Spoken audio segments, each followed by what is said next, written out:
우리는 매주 여호수아서에 대해서 함께 공부하고 있는 중입니다. 여호수아서는 가나안을 어떻게 정복해 가는가, 우리 구원받은 성도들이 이 땅에서 신앙과 믿음으로 어떻게 세상을 정복해 나가고 하나님이 주신 은혜 가운데 충만한 은혜의 삶을 누리는가에 대한 원리를 보여주는 성경이라고 했습니다. 여호수아서를 읽으면서 많은 사람들이 질문하는 질문이 있습니다. 왜 하나님은 사랑이라고 하는데 이렇게 어린아이에 이르기까지, 죄 없는 아이들까지 진멸하라고, 이런 하나님을 우리가 어떻게 믿을 수 있겠습니까? 많은 사람들이 거기에 대한 문제를 제기합니다. 성경에는 이를 비롯해서 많은 난해한 문제들이 있는데, 그 문제들의 해답을 얻기 위해서는 그 당시에 그 본문의 역사적, 사회적 상황을 먼저 이해하게 되면 아하, 이 문제가 이런 문제라는 것들을 이해하게 됩니다. 여러분들은 시간이 없어서 그런 것들을 연구할 시간이 없겠지만, 그래서 목회자들이 연구하고 여러분들에게 하나님의 말씀으로 설명을 해드리는 것입니다. 이런 질문들이 있습니다.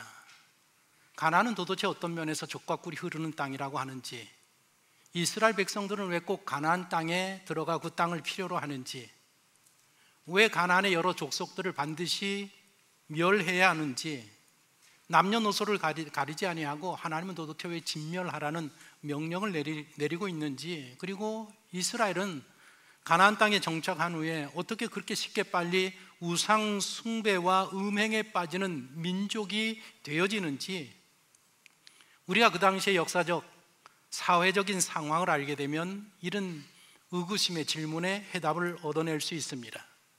이스라엘이 가나안 땅에 진입한 것이 주전 1406년쯤 된다라고 이야기를 하고 있습니다. 그 당시에 고고학자들이 그 당시에 이집트는 어떻게 살았고 가나안은 어떻게 살았는지 고고학자들이 가서 그 시대를 발굴해내서 많은 것들을 발견해냈습니다. 이집트 궁전을 발굴했는데 학자들이 생각한 것보다 훨씬 더 사치스러운 생활을 했다라는 것이 드러났습니다. 궁전의 호화로움이 사람들의 상상을 초월합니다. 궁전 바닥이 석회와 금을 섞어서 만든 그런 바닥이 궁전이었었습니다. 그리고 궁전 안에 금이 박혀져 있지 아니하는 것이 없다라는 것이 고고학에서 드러났습니다. 그러면 가나안 사람들은 어땠는가? 이 사람들은 이스라엘 백성들보다 훨씬 발전된 정치와 역사와 문화와 종교를 가진 여러 민족들이 모여서 가나안 땅에 살고 있었습니다. 바로 그런 것에 40년 전까지만 해도 이집트의 노예로 생활했던 이스라엘이 그 발전된 문화, 그런 나라, 그런 땅으로 지금 들어가는 것입니다. 우리가 지난 시간에 살펴보았던 여리고나 아이나 많은 성들이 이미 왕이 통치하고 있는 그런 정치 체제를 가지고 있었고 매우 발전된 문화 속에서 살고 있었습니다. 문화는 삶의 방식을 의미합니다. 그들의 삶의 방식이 요즘으로 말하면 선진국 중에 선진국이었었다라는 것입니다. 그런데 이스라엘 백성들이 40년 전에 포로로 있다가 40년 동안 광야에서 생활하다가 그 발전된 그 문화 속으로 지금 들어오게 됩니다. 그래서 그들은 쉽게 그런 문화에 미혹될 수밖에 없었다라는 것입니다. 가나안들이 그들의 문화를 구축했는데 그 문화를 구축하는 배경이 무엇인가 하면 이방신, 자기들이 섬기는 신에게 찾아가서 종교의식을 행하는 그런 것을 통해서 가나안 문화가, 발달된 문화가 정착이 되게 됩니다. 그런 뒤처져 있는 문화 속에 살던 사람들이 발달되고 발전한 앞서간 문화 속에 들어가면 자기 문화를 잊어버리고 그게 흡수되어지게 되었단 말입니다. 결국 그래서 그들은 신앙을 잃어버리게 되는 것들을, 그런 삶을 하나님이 기억하면서 그런 위험을 방지하기 위해서 이방 문화와 종교에 오염되지 말라고 가나안의 모든 족속들을 진멸하라는 그런 명령을 내립니다. 도대체 가나안이 어떤 죄를 지었기 때문에 얼마나 어떤 문화 속에 살았으면 하나님이 그렇게 명령하시느냐?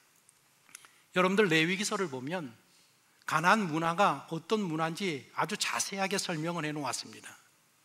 근친상간, 문란한 성행위, 사람을 제물로 드리는 인신제사들, 그리고 동성애가 만연했고 심지어는 수관까지 행하는 그런 문화 속에서 그들이 살고 있었습니다.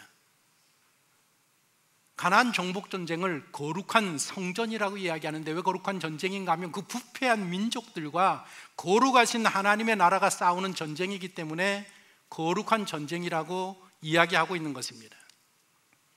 우리가 이 여호수아서를 제대로 공부하려고 하면 가나안에 대해서 잘 알아야 되고 가나안 종교에 대해서 잘 알아야 합니다. 가나안 종교는 다신교입니다. 다양한 신들을 존재하는 그런 지역이었었습니다. 다양한 신들 중에 최고의 신이 어떤 신인가? 엘이라는 신입니다. 이 신은 하늘을 다스리는 신이고 다른 신들을 만들어낸 창조한 아버지가 되는 신이 엘신입니다. 이 엘신은 소로 상징이 됩니다. 그래서 이 가나안, 바벨론이라든지 이집트라든지 유물에서 발견되어지는 그런 형상들이, 소의 형상들이 발견되어집니다. 엘의 신의 아내가 되는 신이 아세라 신입니다. 모든 신을 낳은 어머니 신이 됩니다. 이 엘과 아세라 관계 속에서 70명의 신들이 태어나게 됩니다. 그 중에서 70명 중에 가장 뛰어난 신이 바로 바알이라는 신입니다. 폭풍과 비를 주관하는 신이고 인류의 창조주가 되는 신으로 가나안 사람들이 섬기던 신입니다. 그리고 이 바알의 누이가 있었는데 아스다롯이라고, 아낫이라고도 부르는 이 아스다롯이라는 신이 있는데 이 여신은 아주 전쟁에 능하고 성적인 정열을 가지고 있는 여신입니다. 그런데 이 아스다롯이 자기의 동생이 되는 바알을 사랑해서 둘이 성적인 관계를 맺을 때에 가나안 땅에 수확이 가득했다라는 그런 신화를 그들이 믿습니다. 왜 가나안 땅에 근친상간이 이렇게 횡행했는가를 우리는 이런 것에서 알 수가 있습니다. 가나안 사람들은 기본적으로 이 신화를 믿었습니다. 그리고 그들의 예배 의식 속에서 우리가 예배를 드리듯이 그때도 우상에게 예배를 드렸는데 그 예배 의식 속에서 실제로 그런 것들이 재현되었단 말입니다. 바알 성전에 가면 아스다롯 여신을 대변하는 여사제들이 있습니다. 한 해 농사를 이제 풍성한 농사를 기원하는 그 남자들이 바알 성전에 와서 그 신에게 예물을 드리고 그리고 나서 예배의 일부가 무엇인가 하면 성전에 있는 여사제들과 성적인 관계를 맺는 일입니다. 그리고 돌아가면 바알이 축복하여서 오래 풍성한 수확을 거두게 된다라는 것이 그들의 생활이었었고 그들의 종교 의식이었었습니다. 그게 문화였었단 말입니다. 그런 종교 의식이 그 사회를 문화적으로, 윤리적으로, 성적으로 문란하게 만들 수밖에 없었단 말입니다. 지금 그런 땅으로 이스라엘 백성들이 들어와서 전쟁을 치르고 있습니다. 창세기 15장을 보면 아브라함이 조카 롯을 구하러 갑니다.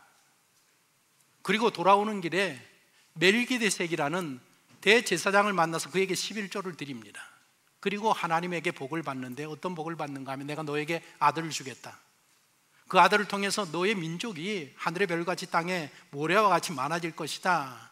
그렇게 말씀하시면서 그러나 너희들이 그런 민족이 되기 전에 이방에 계기되어서 400년 동안 이방을 섬기게 될 것이다. 그리고 4대 만에 이 땅으로 다시 돌아와서 이 땅을 차지하게 될 것이라는 그 하나님의 언약을 받는 내용이 창세기 15장에 나옵니다. 거기서 그 4대 만에 돌아오게 되는 이유에 대해서 창세기 15장 16절에 이렇게 기록을 하고 있습니다. 읽어보겠습니까? 이는 아모리 족속의 죄악이 아직 가득 차지 아니함이니라 하시더니, 아브라함이 이 언약을 받을 때에 주전 2100년쯤 되는 그런 때였었는데 이스라엘이 가나안에 들어와서 지금 정복 전쟁을 치르는 때가 주전 1400년경입니다. 그러니까 하나님의 언약의 약속을 받고 그 땅을 차지하는 전쟁을 하는 때가 700년이 지난 다음에 그 전쟁을 시작했다라는 것이 무슨 말인가 하면 하나님께서는 이 가나안 땅을 차지하려면 아직까지 이 가나안 족속 아모리 족속이 부패하고 타락하지 않았는데, 그들이 부패하고 타락하고 난 후에 4대 만에 너희들이 들어와서 이 땅을 차지하게 될 것이다. 그러니까 하나님은 이 아모리 족속, 가나안 족속이 죄악을 계속해서 지켜보았는데 몇 년 동안 지켜보셨는가 하면 700년 동안 지켜보시다가 그들의 죄악이 아주 가득 찼을 때에 드디어 하나님이 그들을 심판하시고 동시에 아브라함에게 하신 언약을 성취해 나가고 계신 모습을 우리는 성경을 통해서 보게 되는 겁니다. 신명기 20장에 하나님께서 가나안 족속을 진멸하라는 말씀을 합니다. 헤렘이라고 하는데 완전히 진멸하는 겁니다. 16절 보시겠습니까? 오직 내 하나님 여호와께서 내게 기업으로 주시는 이 민족들의 성읍에서는 호흡이 있는 자를 하나도 살리지 말지니. 그러시면서 17절 보십시오. 헷 족속, 아모리 족속, 가나안 족속, 브리스 족속, 히위 족속. 오늘 본문의 내용이 히위 족속에 대한 이야기입니다. 히위 족속과 여부스 족속을 내가 진멸하되 내 하나님 여호와께 내게 명령하신 대로 하라.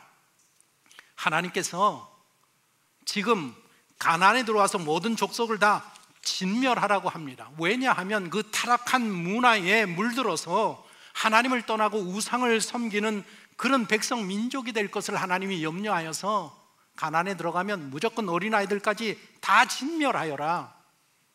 아까도 말씀드렸듯이 이들의 문화가 얼마나 타락했는가 하면 이루 말할 수 없을 정도로 타락했단 말입니다. 그런데 이 하나님의 말씀이 이행되지 않습니다. 그런 사건이 발생합니다. 그것도 온 백성이 아이성과의 전투에서 승리하고 세겜이라는 곳에 올라가서 저주받은 에발산에다가 제단을 쌓고, 하나님 이제는 말씀으로 우리가 살겠습니다, 신앙으로 살겠습니다, 믿음으로 말씀으로 하나님을 의지하고 이 정복전쟁에서 승리하겠습니다 결심하고 다짐하고 돌아와서 얼마 되지 않아서 하나님의 말씀을 무너뜨리는 그런 일이 발생한단 말입니다. 지난주 여러분들 돌아가실 때, 예배 마치고 돌아가실 때 어떤 마음으로 돌아가셨습니까? 아마 이랬을 겁니다. 예배를 마치는 시간에 하나님, 이제 내가 돌아가서 내일부터 한 주간 동안 내가 아주 믿음으로 말씀으로 내가 이 승리하겠습니다, 그런 결심을 가지고 성전을 떠나서 월요일날 출근하셨을 겁니다. 어떻게 한 주 동안 승리하셨습니까? 아마 그렇지 못할 것입니다. 그런데 너무 낙심하지 마십시오. 왜냐하면 이스라엘 백성이 그랬다라는 것입니다. 오늘 본문 9장 말씀이 우리들에게 보여주는 내용이 바로 이 문제를 다루고 있습니다. 아이성을 함락한 이스라엘이 그 길로 북쪽 세겜을 올라가지 않습니까? 저주받은 산 에발산에서 단을 쌓고 하나님 앞에 회개하면서 새로운 신앙을 다짐하면서 이제는 내가 정말 하나님 말씀으로 동행하며 믿음으로 승리하겠습니다, 그런 다짐을 가지고 길갈로 다시 내려왔습니다. 자기들의 그 장막으로 내려왔습니다. 지금 이스라엘 가나안에 온 족속들이 이스라엘이 움직이고 있는 모든 것들을 예의주시하고 있습니다. 길갈로 내려오는 것을 보면서 가나안의 남부 지역에 있던 가나안 족속들이 이스라엘과의 전쟁을 준비합니다. 요단강을 건넜습니다.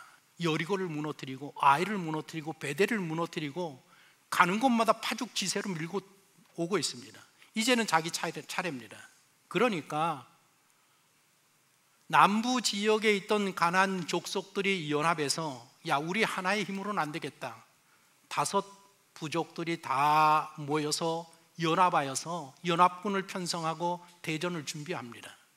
그런데 그 족속들 가운데에 히위 족속이 가나안 배신을 합니다. 꼭 배신하는 자들이 있지 않습니까? 배신합니다. 히위 족속은 어디 사는가 하면 여기에 보면 저 기브온이라는데, 급이라, 부에롯, 기럇 여아림이라는 요 지역에 흩어져 사는 사람들이 가나안의 히위 족속들입니다. 이 히위 족속도 하나님이 반드시 진멸하라고 말씀하신 그 족속입니다. 그런데 이 족속이 가나안을 배신하고 이스라엘이 진치고 있는 길갈로 사신단을 파견합니다. 그리고 평화협정 조약을 이끌어냅니다. 이 조약을 얻어내기 위해서 히위 족속이 얼마나 주도 면밀하게 이 일을 진행하는지 알 수 없습니다.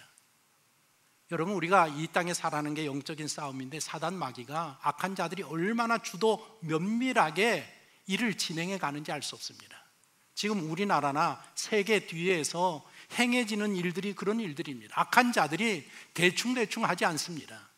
얼마나 주도 면밀하게 준비하는지 알 수 없습니다.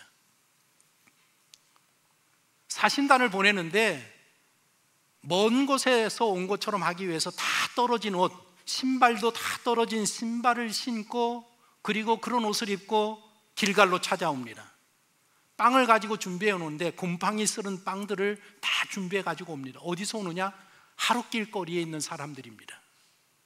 그리고 포도주, 음료수를 가지고 오는데 다 낡아 빠진 가죽 부대, 터지기 직전인 그런 부대에다가 포도주를 담아서 속이기 위해서 그렇게 옵니다. 그러면서 자기들은 어디서 왔느냐고 물으니까 우리는 심히 먼 곳에서 왔습니다. 아주 먼 나라에서 왔습니다라고 그렇게 자기들을 소개합니다. 왜 왔느냐 물으니까 우리가 당신들이 믿는 여호와 하나님의 명성을 들었습니다. 우리가 듣지 않으니까 하나님은 저 대제국, 이 당시에 이집트가 가나안 전체 메소포타미아 지역까지 강력한 힘을 발휘하는, 다스리고 있는 그런 시대였었습니다.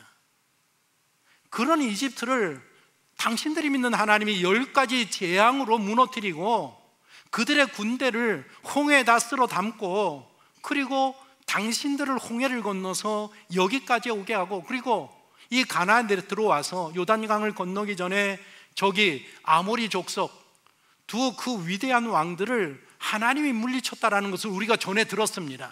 우리는 하나님의 명성을 듣고 너무 두려워 떨려서 당신들과 평화 조약을 맺기 위해서 아주 먼 곳에서 찾아왔습니다.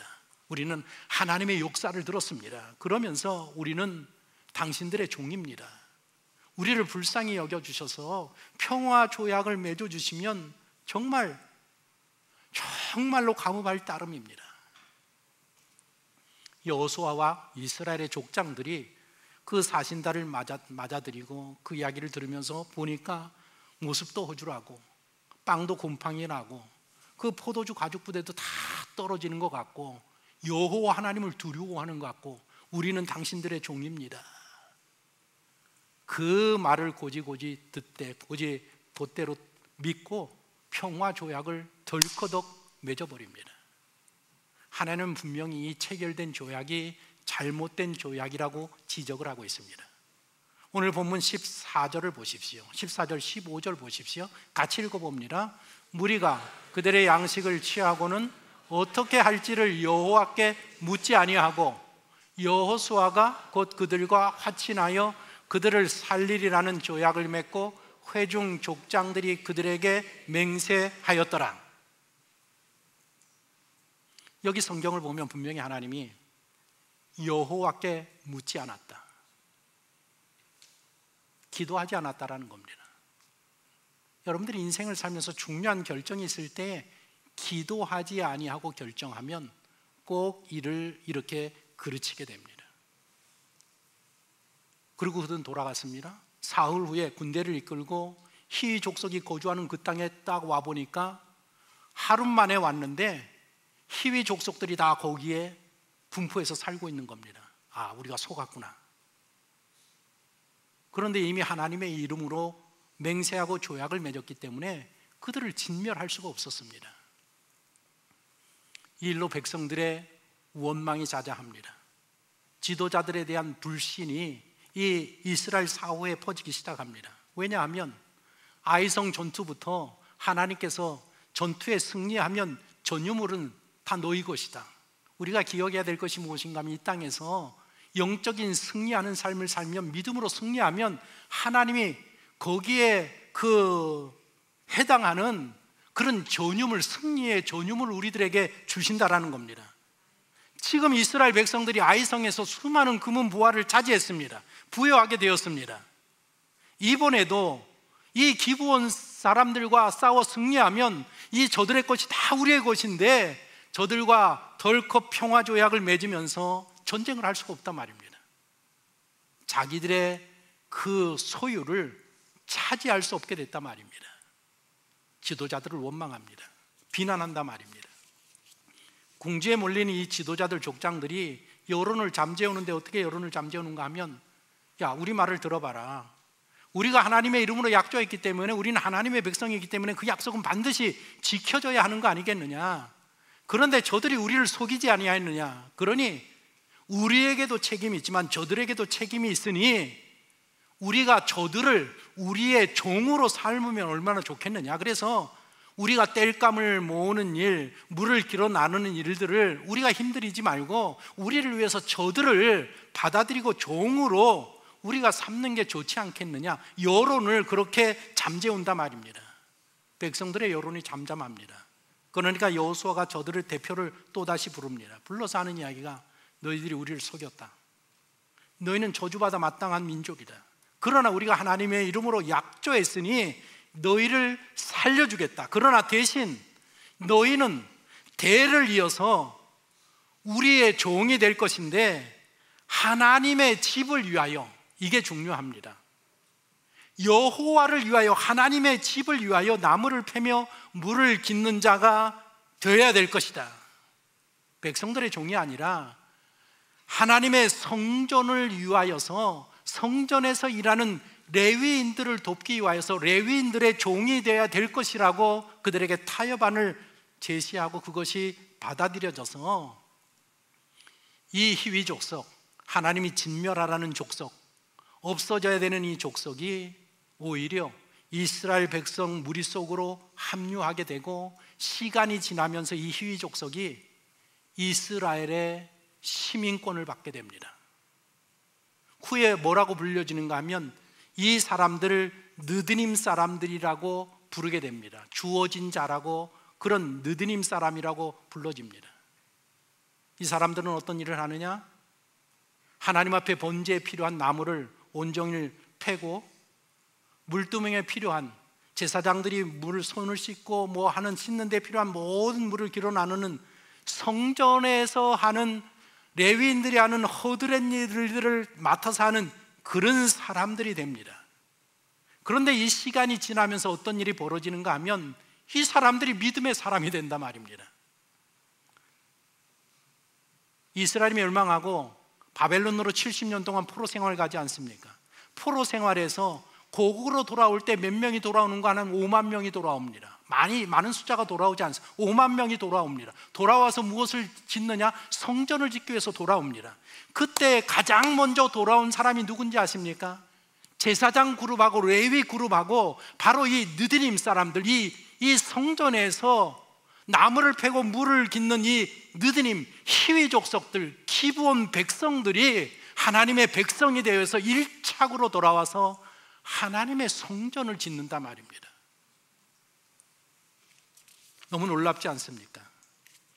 이들이 하나님의 율법을 얼마나 잘 준수하는지, 성전에서 하나님 앞에 봉사자로서의 얼마나 역할을 다하는지. 아닥 사스다 왕이 에스라가 조서를 하나 써주십시오. 그래야 내가 가서 저 유다 백성들을 위해서 총독으로 일하지 않겠습니까? 그랬을 때 아닥 사스다 왕이 조서를 써주는데, 조서를 써줄 때 뭐라고 했는가 하면, 제사장들과 레위인들과 느드님 사람들은 세금을 면제해줘라. 세금을 면제받습니다.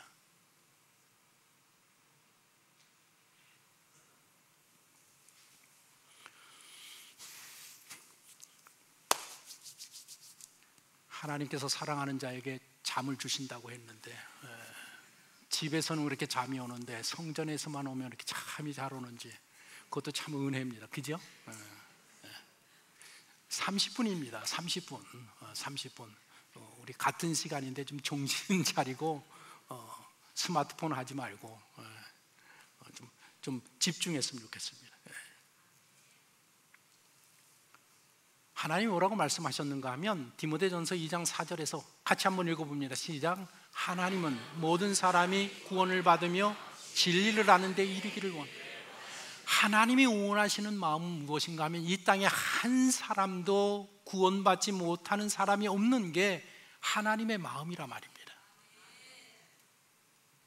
지금 이 희위 족속을 보십시오. 기브온 사람들 보십시오. 그들이 어쨌든 간에 이방 민족, 진멸당한 민족이었음에도 불구하고 구원을 받고 진리에 이른 자들이 되었다라는 것입니다. 분명하게 이스라엘 백성들이 이 족속과 평화 조약을 맺은 것은 잘못입니다. 성경도 그들이 여호와께 묻지 아니하고 결정했다라고 잘못을 분명하게 지적을 하고 있습니다.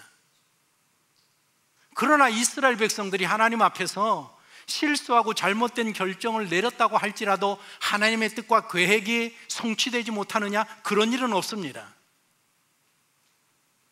저들의 실수와 잘못된 결정과 상관없이 하나님은 이 가나안 정복 전쟁을 하나님의 뜻대로 성취하셔서 승리하게 하십니다. 우리가 이 기브온 사건을 통해서 생각해 봐야 될 점이 무엇인가 하면,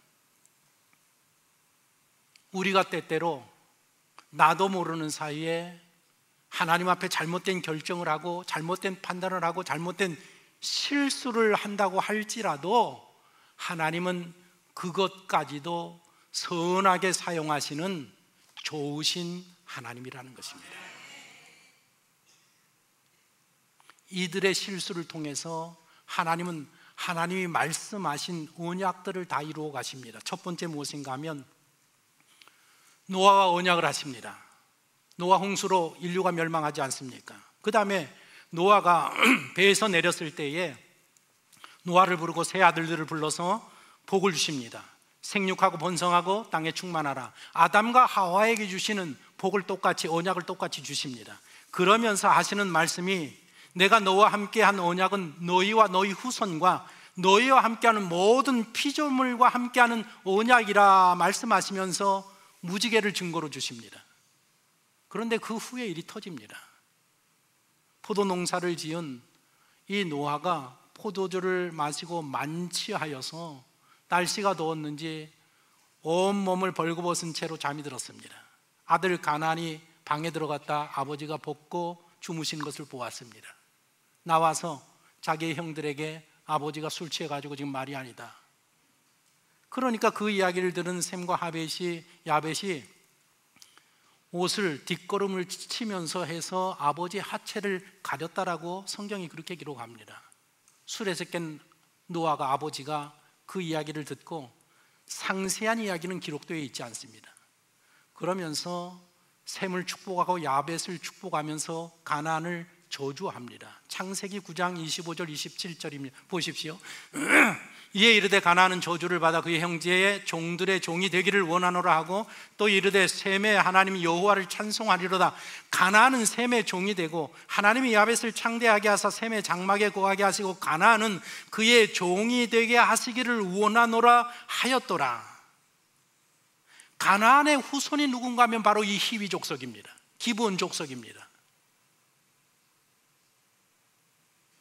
하나님의 언약을 받은 노아가 그 아들에게 저주를 해서, 너와 너의 후손은 셈의 후손들의 종이 되기를 원하고 그들의 그 집에 거하기를 원한다라고 그렇게 말한 그 내용이 지금 히위 족속과 잘못된 판단과 선택을 통해서 계약을 맺었는데, 이 하나님의 말씀 언약들이 성취되어져 가고 있다는 것입니다. 놀랍지 않습니까? 아브라함과 맺은 언약을 보십시오. 창세기 12장에 보면 아브라함을 불러서, 야, 내가 너 부르는 데로 가라. 내가 너로 이제부터 큰 민족을 이루게 할 것이다. 내가 너에게 큰 복을 줘서 내 이름을 창대케 하리라. 너는 복의 근원이 될 것이다. 그러면서 하신 말씀이 무엇인가 하면, 땅의 모든 족속이 너로 말미암아 복을 얻게 될 것이다. 아브라함에게 너로 인해서 땅의 모든 족속이 복을 얻게 될 것이다. 이스라엘이 히위 족속과 잘못된 평화 조약을 맺었는데 나중에 보니까 아브라함과 맺은 이 모든 족속이 너로 말미암아 복을 얻게 되리라는 이 하나님의 언약이 성취되어져 가고 있다는 사실을 보게 되는 것입니다. 이것을 보십시오. 하나님은 우리들의 실수까지도, 우리의 어리석은 판단까지도, 우리 시대의 잘못된 결정까지도 선하게 바꾸어서서 하나님의 계획과 뜻을 성취해 가시는 전능하신 우리의 아버지가 되신다 말입니다. 로마서 8장 26절 28절 보십시오.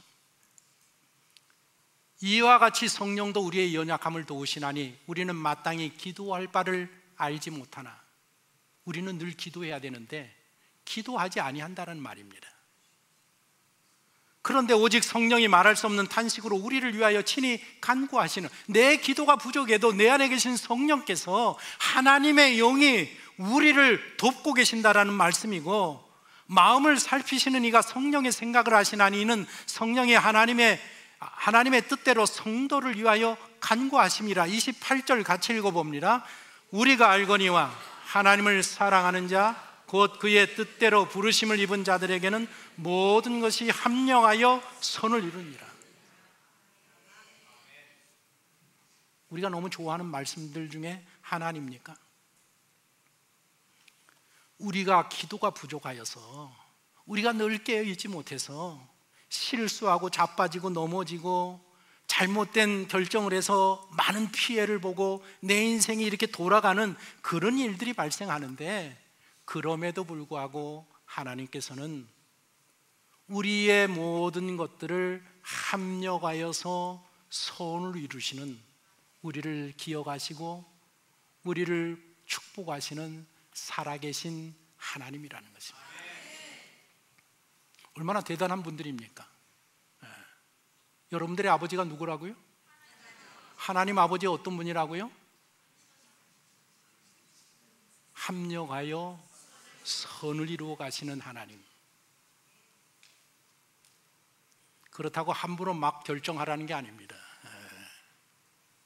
중요한 결정이 있을 때는 반드시 뭘 해야 된다? 기도를 해라. 왜 기도를 하는가 하면, 기도를 하면 하나님의 영이 우리 속에 있는 영을 깨어서 우리의 눈을 보게 하고 분별력을 허락하고 이 지혜를 허락해서 어떤 결정이 바른 결정인가 결정할 수 있는 힘과 능력을 우리가 기도를 통해서 얻을 수 있단 말입니다. 옆에 분에게 기도합시다. 이번엔 이렇게 좀 이야기해 보세요. 기도 좀 합시다. 기도 좀 합시다. 기도 좀 합시다. 여러분들, 기도를 우습게 여기지 마십시오. 하나님의 능력이 나타나는 통로가 무엇인가 하면 바로 기도라 말입니다. 기도.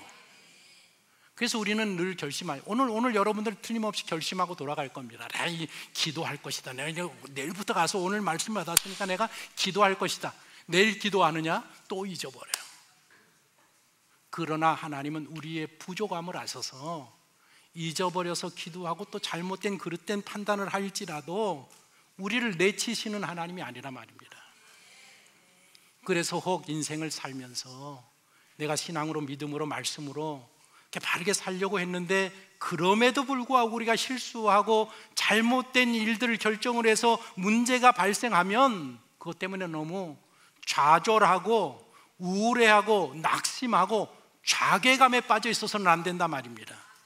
왜냐하면 그런 실수까지도 합력하여 선을 이루는 하나님의 뜻을 성취해 가시는 분이 우리가 믿는 여호와 하나님이시기 때문에 그렇단 말입니다. 이번 한 주 새로운 각오와 다짐과 결심을 가지고 나가서 열심히 사십시오. 최선을 다하십시오. 그러나 혹 잘못된 일들이 발생한다고 할지라도 길게 보면 하나님께서는 그것을 통해서 당신을 깨닫게 하시고 새롭게 세워가시고 온전한 자로 만들어 가시는, 당신을 붙들고 놓지 아니하시고 당신의 인생을 이끌어 가시는 분이 당신과 함께 계심을 믿고 다시 한번 그 자리에서 일어날 수 있는 믿음의 성도가 되시기를 예수님의 이름으로 축원합니다.